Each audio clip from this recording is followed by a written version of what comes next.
Hey y'all, this is Gregory. I'm one of your hosts here for the You're Too Valuable. If you're actually looking at your screen, you actually see that there's only two of us today. And I wanted to let the other hosts introduce themselves so that way we can kind of explain what's been going on the last couple of weeks. Go ahead, my other friend and host. Hey guys, it's Robbie. Thanks for joining us. Glad to be with you. We've been going through some logistical challenges, but at the end of the day, we're excited to be doing this short episode, talking about the differences between 1099, salary, hourly. Whichever one screws you the most. It's going to be a heated episode. Everybody loves when They Greg don't and I screw you the most. Who keeps picking the pushy. titles of these episodes? You do. That's great. That's no. We need to make more appropriate HR friendly episode titles. Greg. Anyways, so I wanted to come on and say that I apologize for us for not being on for the last couple of weeks. We've had, as Robbie was saying, some logistical issues, some personal issues that's been going on, and you all know that things happen. So we decided to take some personal time to get those taken care of. And then we wanted to come on and record this episode with you so that way you kind of see my beautiful face or listen to my beautiful voice before the end of the season. And Like nails on a chalkboard, baby. oh no, it's not nails on a chalkboard. It's everybody loves it. That's what they're here for. And so, So fucking... they come here to help them fall asleep. And so I appreciate it all. I really thank you all for being here and listening in. And I'm pretty sure Jesse can actually echo all of that, as currently he is still unable to join us. And so he wanted to say hello and that he looks forward to speaking to all of us. So we'll see how that goes. So let's get back into it again. Robbie, what was it again that this episode title was, the bad title that you talked about? Salary, hourly, or 1099. Which one screws you more? So question, do you know what a 1099 person is? I am a 1099 person. So yes, I do. If a business contracts me, I 100% am a 1099. Now here is the caveat: a lot of employers will try to use the verbiage 1099 employee, and that is a huge no-no. No. If an employer ever tries to tell you what to do, if you're a 1099 contractor, they are in violation of the law, folks. So make sure that you do not let them tell you how to do the job. As long as the job gets done, that's all that fucking matters. Yes, and again, I guess I need to refresh Robbie's mindset and ears of watch your language. But yes, that is correct. You are not a 1099 employee. There should be no employee anything in there if you are a 1099. You are simply a contractor that is there to do contract work. You do not report to anyone there at the company except for the person who hired you, and they can't discipline, anything like that. You are just a contractor. And if they need to quote unquote discipline, they just end the contract depending on what your contract terms are. So that's a simple version of what a 1099 is. Now, we're going to dive deeper into what a salary versus hourly person is. And you have your part-time, you have your full-time hourly, you have your exempt salary, and then you have your salary non-exempt and your salary exempt person. So a whole bunch of different things in there. A lot of people don't know what a salary exempt or salary non-exempt is, and they actually didn't know that actually exists out there. But I wanted to welcome, if you can actually see us in here, you can see that Robbie and I are matching today. So way to go, Robbie. Actually reporting live from the White Castle. I got the matching polo to go with it. Here we go, baby. I'm glad you got the shipment, and I'm glad we finally got it to you. It took a little bit longer for us to get that out there, but welcome. Yep. You are. I'm actually really surprised. You got this As gold well. trim desk. You got this gold trim desk in here. I don't even know if I'm in the right pay class for this Hey, type of welcome. treatment. You know what I mean? It's an honor to have you into this lovely area, and we decided that you should dress the part because hey, you got to look a little bit more professional than when you Oh, come up here. here and enjoy these benefits. How about that? All right, perfect. I love the White Castle benefits. It's not a White Castle. No. Okay, Anyway, so perfect. yeah. So let's start off. So Robbie, what do you think? Which one do you think supposedly screws you more, an hourly or a salary person? So I'm really. I know that it's become a lot more common for the gig economy for companies to start going after, contractors in the 1099 form. I've been an hourly employee, I've been a salaried employee. I feel like there's benefits to all three of them. I feel like there's downsides to all three of them. At the end of the day, I feel like hourly is beneficial in a sense, but it also kind of encourages that 40-hour work week that I've consistently told you is outdated, and it causes people to watch the clock, and it contributes to your time and not the job that's being done. And And that was hourly that you were talking about in that situation? yeah, yeah. Okay. I feel like hourly is beneficial for people for the overtime benefits. I know that salary, there's a certain designation as well, the salary plus, where if you work 40 hours, you get paid a certain amount. If you work anything less, you get paid 40 hours. And then if you work over, you get a small stipend. That's not necessarily on par, but typically salaried employees get paid more because of their experience. They get paid more for doing their job. They have the opportunity to not stick to the 40-hour schedule so long as the job gets done. Both of those are under the ruling thumb of the employer, whereas the 1099 contractor has freedom and flexibility to do the work and set their own rules, but there comes a lot more responsibility with that designation. And I can tell you that from personal experience. Yeah, I think you have to be a lot more disciplined with yourself and what you're doing when you're 1099. And I think the disciplinary and responsibility efforts go up when you move from hourly to salary to potentially a 1099. And you have Yep. to, you I have gave to be able myself the to worst. I understand that. gave myself the worst boss. I gave myself the worst boss ever. I'm going to tell you that right now. I would agree with that. Hey, something we can actually agree with is you having your own worst boss because he is his boss. So Yeah, it's after pretty bad. seeing after seeing this White Castle, I don't even know what I'm doing with my life. It is not a white. Okay, no, okay. We're gonna. I think we have completely overdrawn Oh, whatever we're you want to never call it. that The horse White is Castle never going to thing. be beaten too much. That is No, yes, quite it's too much. frankly, we're going to trademark that just for you, Greg. I love it. No, no, no, no. All right, Thank you, so Lauren. I have to tell We you appreciate that designation. Go ahead. no, we don't. No, we don't. No, we don't. Well, they might. I don't.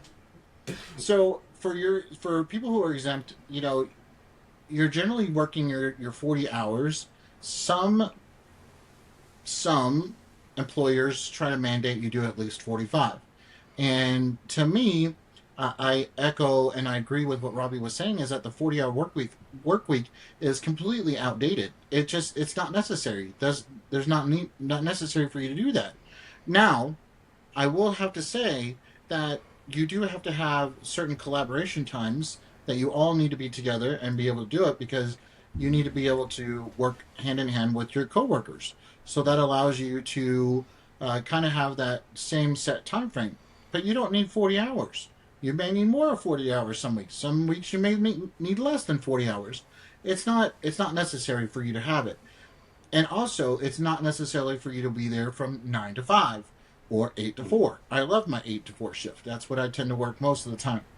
And what you need to have, or what a company should have, and I've had a company like this and I absolutely loved it, where you had a core hours, where you had, or everybody had to be available between 9 and 3. That's 6 hours that you're available. And if you can get your job and your work done within those 6 hours, perfect.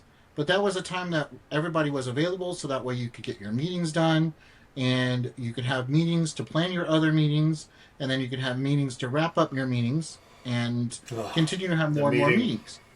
And so, to fill up that 40-hour work week. Yes, you have to have meetings to fill up, 3 to 5 hour meetings, 6 hour meetings, so that way you can get it all taken care of. But I think it's the same thing, that you don't necessarily need to have a 40-hour work week. Now, switching over to your hourly individuals, it's based on how much you work, and you can actually get your overtime at time and a half or 1.5 times your rate of pay, and that's something that is very good, and it works for those who love the time punching, clocking your hours, making sure you get that. That's not for everybody, because generally when you're clocked in and working, and you have to work. And there's no, let me clock off for 4 hours, do what I need to do, and clock on for another 2 hours and get my work done. No. Generally somebody is necessarily there for their 8-10 hour shifts that they're needed for. So this is why so many companies tried to return everybody back to the office, because they couldn't put their thumbs on people during the pandemic. So return to office, folks, so we can micromanage the hell out of you. Well, and I that's something that I completely disagree with. I don't like the whole return to office thing. It has not been beneficial. There's been numerous studies out there that have shown that you actually are more you're more apt to doing a better job when you're in a comfortable situation. You're not actually having to drive into work for an hour, then driving home, and then dealing with traffic. There's a big difference. So completely different. The companies didn't like you taking a 5-minute break to go change the laundry from the washer to the dryer, and go running down to the pharmacy while you're on the clock, and not knowing that you're walking away, and they wanted to make sure that they could keep really good close tabs on you during that time. So that's why they did it. And let's face it. I mean, companies want to pay you for your time. I don't know that that's necessarily the most effective way to get the job done. And I think you and I both can agree on that. Yeah, 100%. And like you were saying earlier, is an hourly person and a salary person, it can be beneficial based on what you want it for. Does it work for you? Now, I kind of find it hilarious earlier that you said that salary people tend to make more than hourly people. I don't know if I agree with that, because salary people... Okay, let me preface this, and you probably didn't preface that too, so I'm calling you out a little bit, I'm talking about a per hour wage. When you're a salaried individual, you make $90,000 a year, $60,000 a year. You're still dividing that out into 40 hours that can get your hourly wage. And as a salary person, you're probably going to work more than 40 hours in a work week on average. That's just the way that it works.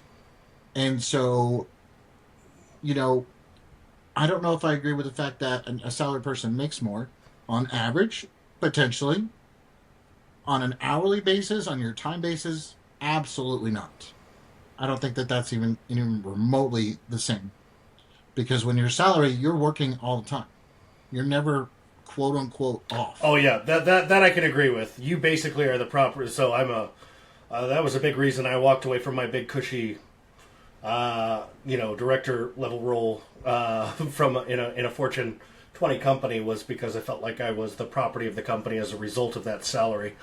My phone needed to be on all the time, available all the time, and working in telecommunications, where they provide cell phone service to people. They provide a free cell phone that definitely keeps you connected at all times.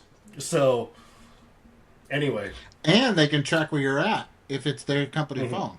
Depending on how they have it set up. Who knows? But the other thing is that when you get into your hourly individuals, there's also the toss up there if you're going to be a part time hourly or full time hourly individual, and for that, that's also whether or not you're going to be benefits eligible. Because in the state of Colorado, this is not in every state, but in the state of Colorado, to be full time benefit eligible, you have to work a minimum of 30 hours a week on average. That average is typically over a year. However, some companies do have shorter intervals depending on how they set it up in their jobs. But if you work more than 30 hours in a week over the average, you are considered a full time employee. Some employers will work you right at that 30 hours, the 29.9 hours, so that way they can say that you're a part-time individual, and that way you are not benefit eligible. So it's kind of interesting that, there's kind of the downfalls of even the hourly individual of what you're going to be full-time and part-time. I don't think that those employers should ever be able to ask for anything like a doctor's note, like be able to argue with somebody being sick for any, like, if you're not willing to pay for your employees' benefits, which is the standard in our country and our country alone, I don't think that those companies should have any say when people can and cannot call out of work doing, and for whatever reason, because of obviously HIPAA laws. But that's my stance: is you don't provide benefits, there's no doctor's note coming because you didn't provide me with the opportunity to go to the doctor because it's so damn expensive. Well, it's kind of funny, and I didn't say this, I probably should have, but I was watching a short video on one of those other services that are out there, and it was somebody that was explaining this, saying, hey, my employer asked for a doctor's note, but they were only out sick for, the day, and they didn't feel like they were sick enough in order to go to the doctor. And then they had their copay of $45. They're like, okay, if you want me to go to see the doctor, reimburse me for my $45 copay. Let the doctor know that I have to come do this because it's required for my job. But you're going to reimburse me for that time, and you're going to pay me for that time because I'm doing it as a response to a requirement from work. And generally, when it's a requirement from work, then you're supposed to be paid for a work requirement, right? That's what hourly is about.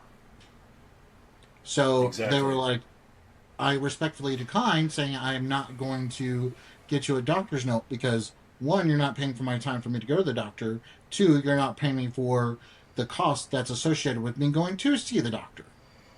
And especially if you're trying to skirt providing benefits. So take that. Exactly. Sucker. Yeah, I mean, if you're part-time and don't have benefits, or, unfortunately, in this country, sometimes benefits are way more expensive than some people can actually afford, even as a full-time employee, then you want to go see a doctor that's going to be couple $100 easily just to walk in the door to say hello, and that's it. Yeah, I agree. Well, let's talk a little bit about, the self-employed trap, because I think we've covered a lot about, salary versus hourly. I've had, in my time as a career development coach, quite a few people mention, like, I wish I was doing what you were doing. And, I wish that I was... And that's honestly why I brought Javier on while you were on vacation with Jesse for, family stuff and, for your birthday. And I wanted people to hear the opportunity about, like, transitioning and things like that. And I think that there was a big topic that, or a big emphasis on the topic of being self-employed, that I think sometimes, me specifically, I fall victim to this all the time. When you're solo, the line between time and money becomes a blur. And what I mean by that is when you chase, your passion, and you're trying to drive your brand and build your brand, oftentimes what that means is you're underpaying yourself. But that's somewhat the handoff and the do what you love sentiment of, actually working for yourself, not having to deal with terrible leadership, etc. You get to choose who your customers are. You can fire your customers if necessary. There's a variety of things that you get to set your own rules that I think can be quite beneficial. And, in this transition in economy, there's a big focus shift to companies wanting to do this gig economy. And I think that this is something that people should really, take a long, hard look at, because there's benefits, there's downsides, there's a lot more work involved. You have to track every little thing that you do, every mile that you drive, every hour that you spend. There's a variety of things that you have to track, every expense that you have, all of these things. But at the end of the day, that freedom and flexibility to, I'm going to take a nap until 9 p.m. and wake up and work when nobody's bothering me from 10 p.m. to 2 a.m. can be very beneficial for some people, right? And as long as the job's getting done, the company can't say a damn thing to you about it. And that's a wonderful, wonderful feeling. Yeah, it's kind of interesting that we even brought this up in here, and whenever we first started talking about this particular episode, this wasn't even on my mind of a self-employed or a 1099 employee, because it's so foreign in this day and age. However, I have to say that even though it's being foreign, it's becoming more and more, prevalent out in the workforce because of, the distaste, the bad taste in people's mouth about, having to report to an employer and not having those. And, just being your own boss is difficult. The only thing is that when you're your own boss, who can you take time off with? Who can who can you say about being burnt out? Who can you talk to about, taking that vacation? Because if you're on vacation, you're not getting paid, right? Nope. Absolutely. And these are the types of things that I tell people that I have the conversations with.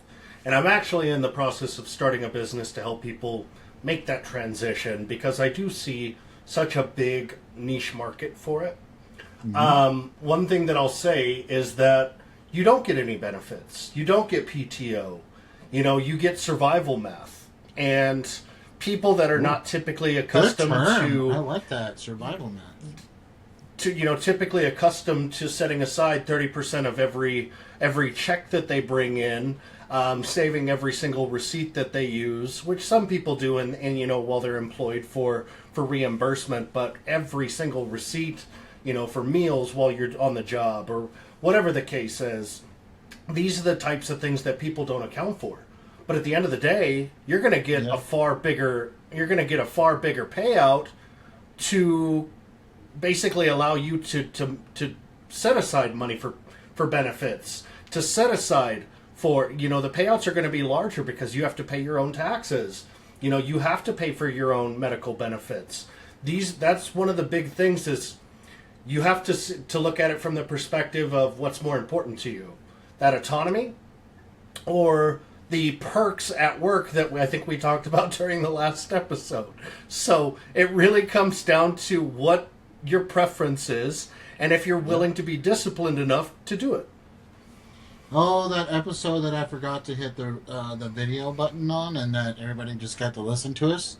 And sorry about that, y'all. But yes, I know exactly what you're talking about, and that's also the biggest thing that you also don't know about, and I think this is something you're probably going to be pointing out to whenever you're talking to your potential people, is there are no benefits. You do have to pay all of your taxes. You have to pay your Social Security taxes. You have to pay your FICA, your federal income taxes. The one thing that people don't understand that you also have to pay is your workers' comp tax or your workers' comp insurance. Because if you get hurt while you're on the job, you're a 1099. You're not covered by the workers' comp process in that company because you're not employed by that company.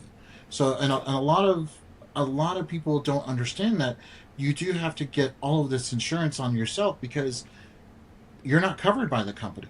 So yeah, you may get a little bit more money, but there's also a little bit more risk in there too, right? Yeah, and yeah, I mean there is, and you have to become your own accountant, which I highly suggest you don't try to go down that path, folks. I highly suggest if you decide to work for yourself, you get yourself a really good accountant because they'll give you the restrictions. I mean, depending on the state that you work in, you may have to report self employed income taxes once a quarter. So, these are some of the logistical challenges that you may face. So you really have to ask yourself, and I think everybody in a position wanting to make that transition, is it better to be exploited by a boss or by yourself? That's true, and that's a big question. And the other part to that question is that I would like to add is the boundaries. Is it easier to set boundaries as a 1099 or as a contractor or as an employee? I mean, as a contractor, without question, I'm going to set that. You I'm going think to set so? that record straight. Oh yeah, I've done the full trifecta from hourly to salary to 1099, and without question, if you don't like somebody, you can tell them to go fuck themselves and walk off the job. What? And guess what? Oh my god! Very Contract true. contract true. is nullified, folks. The thing And is, I highly say. You got to do it at least once as a self-employed person. I highly suggest everybody does that at least once. It's and, pretty damn. It feels pretty damn It's good. kind of weird because as somebody who's in this profession and human resources is becoming more and more contractual based work. It is less and less that more companies are keeping and holding on to an actually internal HR or people ops team. And it's kind of scary in my field, but something that I want to look at. I actually was just talking to somebody before about them being a 1099 and they're in accounting. Accounting is also another one that's going that route. And it's kind of interesting that you're going that route. I like the kind of the comfort of having all of those taxes and everything paid for myself, by not by myself but by the company, because I don't know if I'm disciplined enough to do that for myself, and it's kind of sad to say, but it's true. And I like that. I've run payroll, I ran payroll, I run payroll, and so I understand all the different taxes and everything, because you have your local taxes, your jurisdiction, your state, your federal, and city, and it's just local municipality. It's kind of interesting the way you have all these different taxes, and Yeah. it's just the way that it works. And so yeah, are you being exploited by yourself with all of that because can you do it yourself, or you want to do it by a company? Yeah. Well, I think that it's really important that we talk about kind of the game behind the pay structures for all three, and somebody that came from being on the side of dealing with corporate bullshit from an hourly perspective to moving into the one kind of contributing to the corporate bullshit, along with HR and mid-level managers and things like that. It's I feel like there's just always ways for companies to play games. And I'd like to get your perspective on HR, like your real talk about the different designations, Greg, so we have a good understanding. Because I want you to pull out your, we can take off these polos. I'm not sure that the viewers would want to see that, but at the end, Definitely not. At the end of the day, I want to get your real talk on this. Yeah, and I will share this now. Again, this is my personal belief and understanding of this. I actually, I'm going to be a little less political. I like them all in their own sense. Of course, that's my corporate talk. But my personal is salary or exempt or salary exempt employees. They tend to get taken advantage of, and I don't like that because I agree. you tend to, like we said earlier, be on the clock or be available or necessarily be available all the time. Hmm. And I don't like Hmm. that. You can never like get away from the job. Hmm. And that's difficult. So when you're a salaried exempt employee, there's no off and on. It's all on. And it just it can be difficult if you don't set up those boundaries, and your company can say, "Oh, hey, your salary, you can be on when I need you to be on." Hmm. Oh Now, yeah. the other part to that is you have your salary non-exempt, which is very, very, very rare that that ever happens. And basically, as an exempt, you are entitled to 40 hours a week, no matter what. But if you work over those 40 hours, then you get paid an additional amount of pay, almost like an overtime. It's not necessarily considered overtime, but it they can kind of say it that way.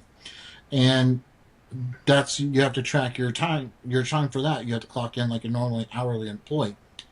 Yeah. Um, that's not necessarily the best because also you generally only get paid at half your normal rate for any of your Hmm. quote unquote time over or overtime over 40 hours. Hmm. Completely different. Yeah. And then you also have the downsides of hourly and especially part time.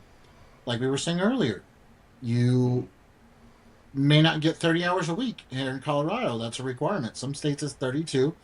And if you don't get those hours every week or on an average, you get Hmm. no benefits. Hmm. And I hate to say it, and this is again my own opinion, companies tend to kind of utilize that and being like, "Oh, Yeah. I want to have more part-time employees because I don't have to pay their benefits. I don't have to offer them benefits." And I Yeah. can tell you folks, benefits are expensive. Even though there is a premium Hmm. that you guys all pay, the amount that the company pays is probably 3, 4 times more than what you pay. I mean, we've Oh, all for probably sure. been laid off and gotten that Cobra notice and seen how much the full insurance is at, and been like, But "Damn, it's a 100% tax deductible as well. So they get that. Don't get it twisted, folks. oh yeah, yeah." I can't give all the secrets out there. So, and so I love your hourly because you're on when you're on. The Hmm. only downfall to that I don't like about that is you generally have to be on in a bucket amount of time. You're not really like you said. You don't. They're not wanting you to take your 5 minutes to go swap out your laundry and come back. You're working for your time that you're on the clock, It's and micromanaged you time, know. is what it is. Oh, good way of putting it. Yes, very micromanaged time. And so there's pluses and minuses to it. As myself, I've set boundaries, and so I love my salary exempt status because I Hmm. set my boundaries. Now, do I work more than that?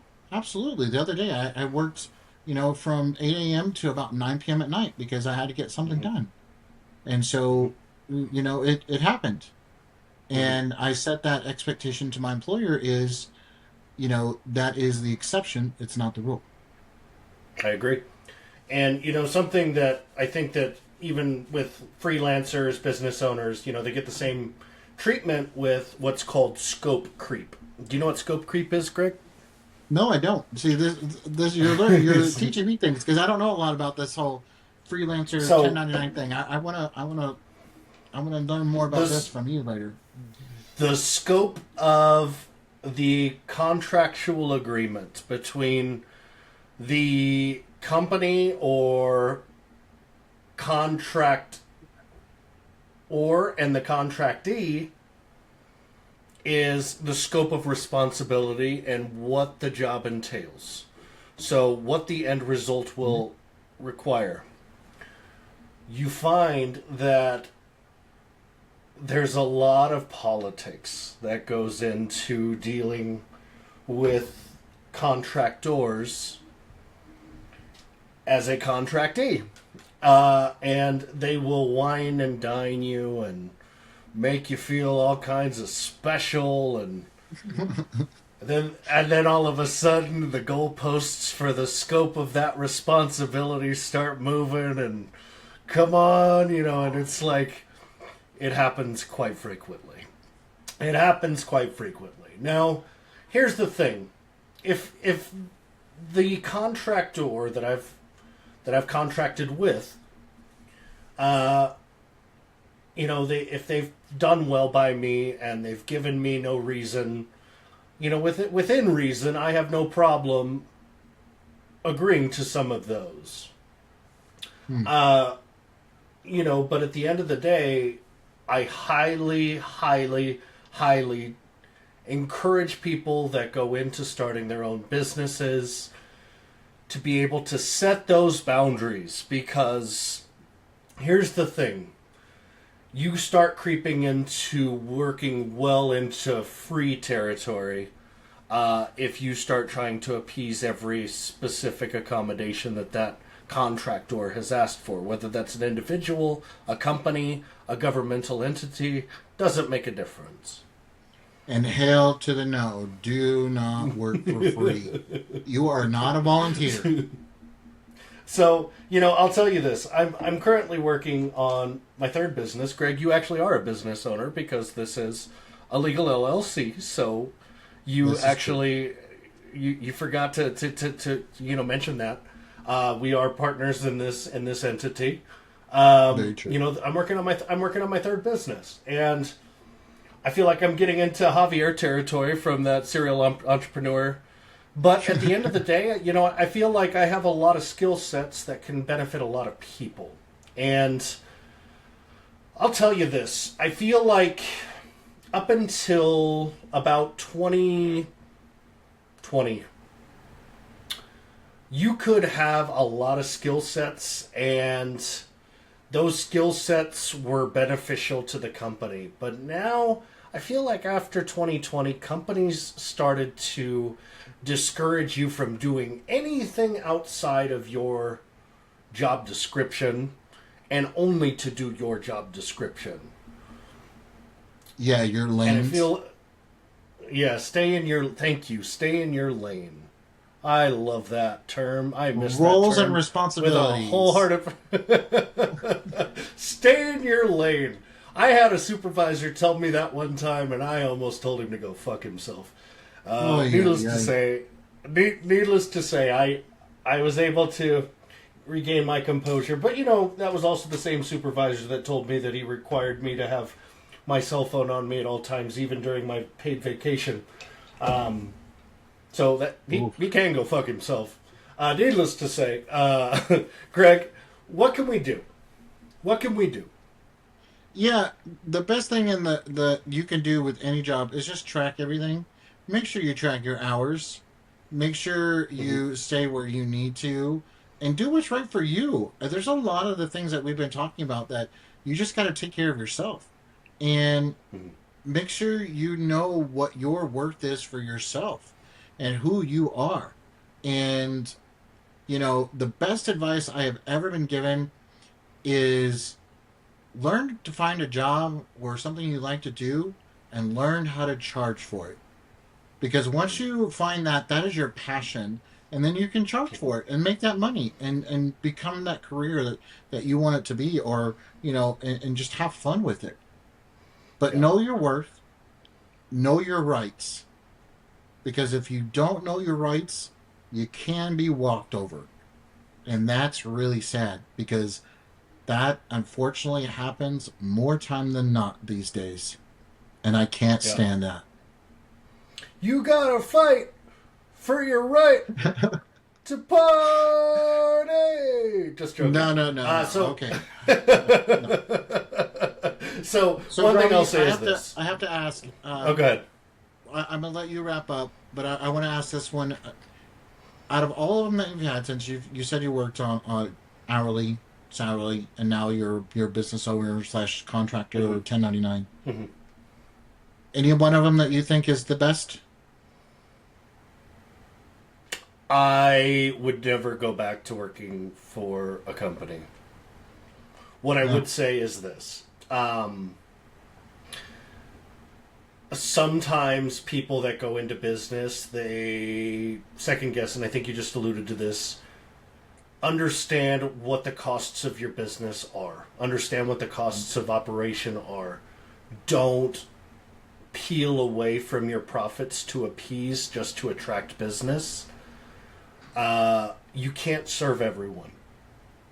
And if someone tries to negotiate a price down, it better be within the ability to fund the business, the operation, the task at hand.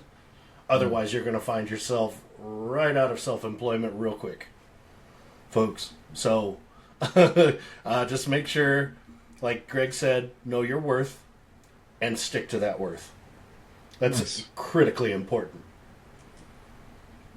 And, one thing I want to talk about lastly is if you have questions about how your employer is treating you, how your employers have maybe mismanaged time, or if you're interested in learning about the steps it takes to starting a business, you've got a lot of knowledge on this podcast between the three hosts.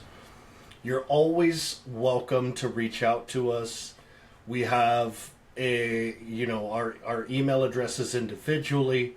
Rob@your2val.com, you the letter U, the letter R, the number 2, VAL.com, Greg@your2val.com, Jesse@your2val.com. You can send us messages, direct messages on any of the social media platforms, TikTok, Facebook, Instagram. Doesn't make a difference. We will always take the time to give you the best sound advice that we possibly can. And if you need that to be an anonymous question, send it to stories@your2val.com. Now, to close this out, we are going to be taking a hiatus for a while for the remainder of the year. I have an impeding surgery that's coming up here pretty quickly that will be putting me out of commission for probably until the end of the year. And so everybody can spend quality time with their friends and family during the holiday season. I know that that's critically important to a lot of people. Yes. We are going to be resuming after the first of the year. So, Greg, do you have anything before we close out? No, I just wanted to say I have thoroughly enjoyed this. I cannot wait to come back for the new year and our season. I have thoroughly missed all of this over the last couple of weeks, and I'm looking forward to it. I know there's like a tease of one of them, and the things that we're going to talk about is like toxic bosses. Oh, I cannot wait to talk about that kind of a topic, because that's a big for me. I'm all about it. And so I might have to just not wear a polo that time, because I might have some strong opinions on that kind of topic when we get there. But I would say thank you to all of you for listening. It's been wonderful, and I cannot wait to come back to see and chat with all of you again. And send us those stories at stories@your2val.com, and then any topics you want us to talk about. We're open. We can't wait. Yep, absolutely. And one last thing that I want to touch on is this has been a great season 1. There's been a lot of learning curves and logistical challenges that have made us better, an understanding of the podcast industry and what that looks like, and the highs, the lows, the blood, sweat, the tears that have gone into this. I could not be more grateful, and I know that Greg and Jesse can absolutely resoundingly agree with that statement. With that being said, we are taking everything that we've learned from season 1, and we are working towards making an even better season 2. We're going to have great topics, great content, great guests, just all around the board. We are working to make this a much better podcast. And we're going to keep pressing Greg's buttons as much as we can. I know that that's really the fun part. Everybody likes pressing HR's buttons a little bit. But at the end of the day... Go ahead. End of the day. I just want to say, and I'm going to try. It's been really sad, because everybody who's my HR friends and stuff who've listened to the podcast, they're like, I don't know if I want to go in there. That's really rough. I'm going to give a couple of minutes so that way we can, battle it back out a little bit more for y'all. Perfect. I love it. Well, with that being said, it has been a fantastic season 1. And with that being said, you're too valuable out. You guys take it easy now. Take care. We'll see you soon. Bye.